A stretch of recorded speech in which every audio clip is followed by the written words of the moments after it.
Jung found that when a person begins to integrate the shadow and embrace their inner dark traits, they do not become evil, they become whole.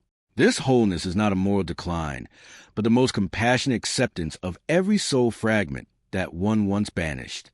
The darkness you desperately suppress is precisely the lost fragment of energy.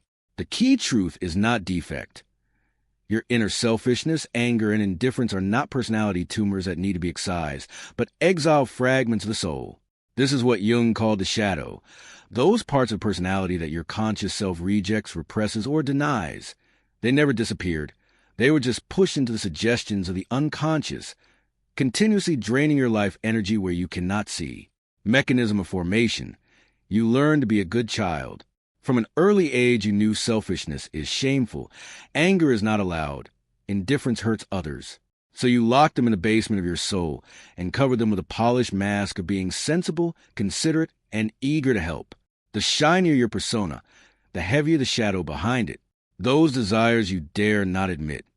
Wanting to put yourself first, wanting to express dissatisfaction, wanting distance from others, are buried alive by you. But Jung warned, what is repressed does not disappear. It only waits for the right moment to erupt. The inexplicable blow-ups you think you have, the uncontrollable emotional reactions you always encounter with certain kind of people, are nothing but the shadow's hand manipulating from the dark. Your energy is being continuously dissipated to guard these prisoners. The tipping point of awakening, the question that forces you to face the shadow. I so dislike this trait in him. Is it precisely because it also exists in me? Jung called this the retrieval of projection. When you ask this question, the long-standing inner split begins to heal, the repressed energy begins to release, and the whole being begins to reappear. The 8 signs of awakening in Jung's process of individuation mark the shadow, beginning to be seen, accepted, and integrated, with energy liberated from repression. 1. Recognition projection. Changes. Strong reactions to others start to trigger self-examination. You realize that the annoying person outside is often the embodiment of an inner repressed part. When someone makes you jealous or uncomfortable, the first thought becomes, which trait in them is something I won't admit in myself? 2. Emotional thaw. Changes. Emotions repressed for years, anger, jealousy, resentment, begin to surface in a controllable way. The emotional closure ends, and the sealed energy starts to flow. Manifestation. Being able to safely express, this makes me very angry, instead of either exploding or swallowing it. Being able to admit, I am indeed a bit jealous, instead of pretending not to care. 3. Physical unbinding. Changes. Long tense body areas begin to relax. The body no longer needs to exert continuous force to suppress the shadow energy from within.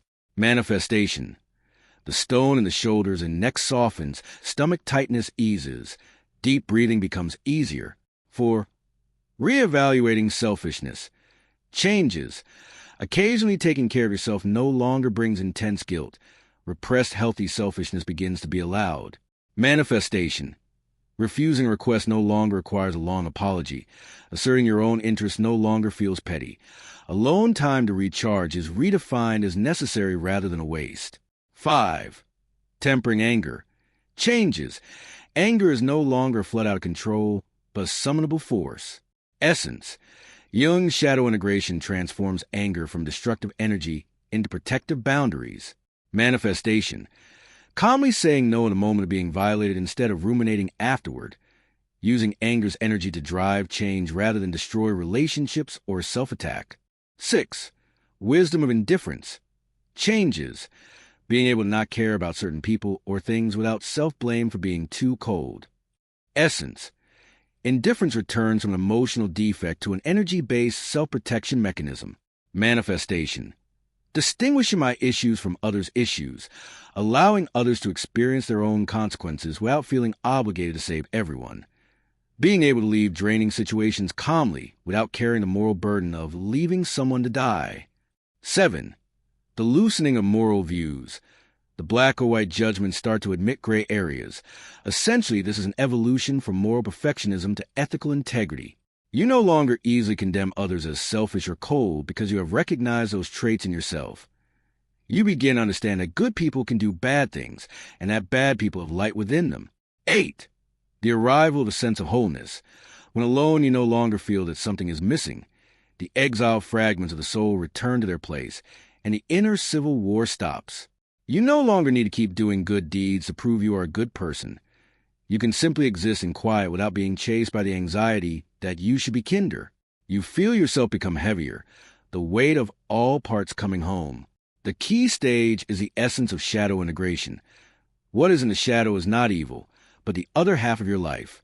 Behind selfishness lies a repressed capacity for self-care. Deep in anger is a boundary guarding force that was denied. Beneath indifference is a self-protective instinct that was exhausted. The extreme core is a genuine desire for higher realization that seeks integration to warn you, not enlightenment by imagining a bright image. You become integrated by making the darkness conscious. You will not turn into a monster who indulges desires. Instead, each dark trait is forged into life force. The ability to be selfish, a healthy right to prioritize yourself.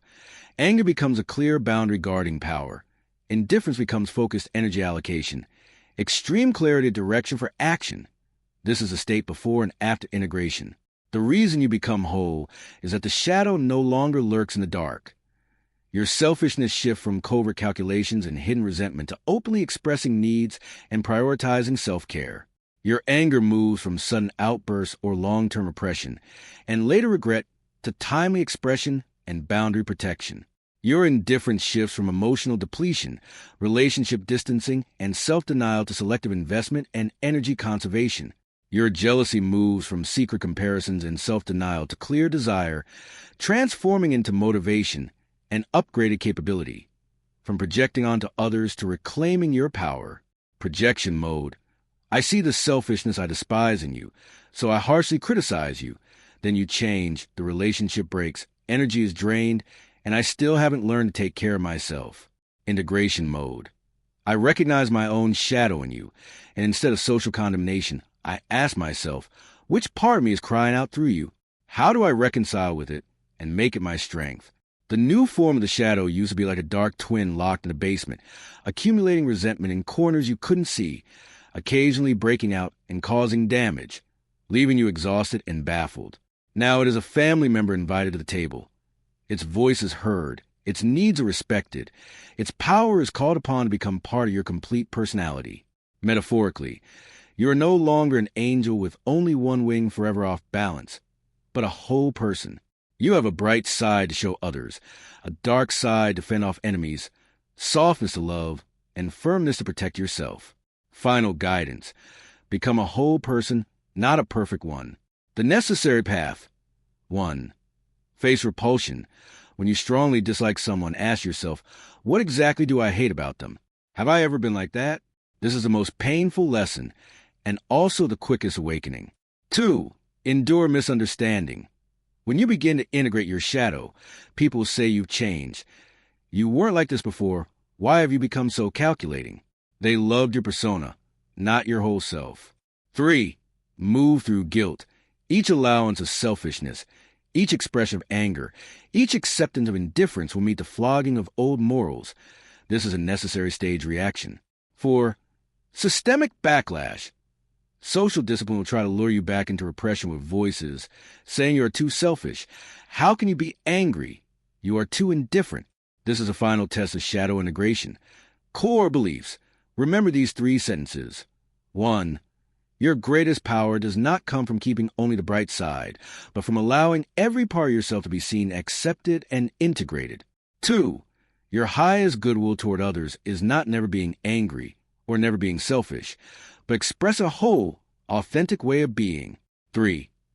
Only when you stop maintaining a facade of perfection by suppressing half of yourself do you truly begin to shine, a steadiness that does not depend on external approval, but arises from the reconciliation of all parts within.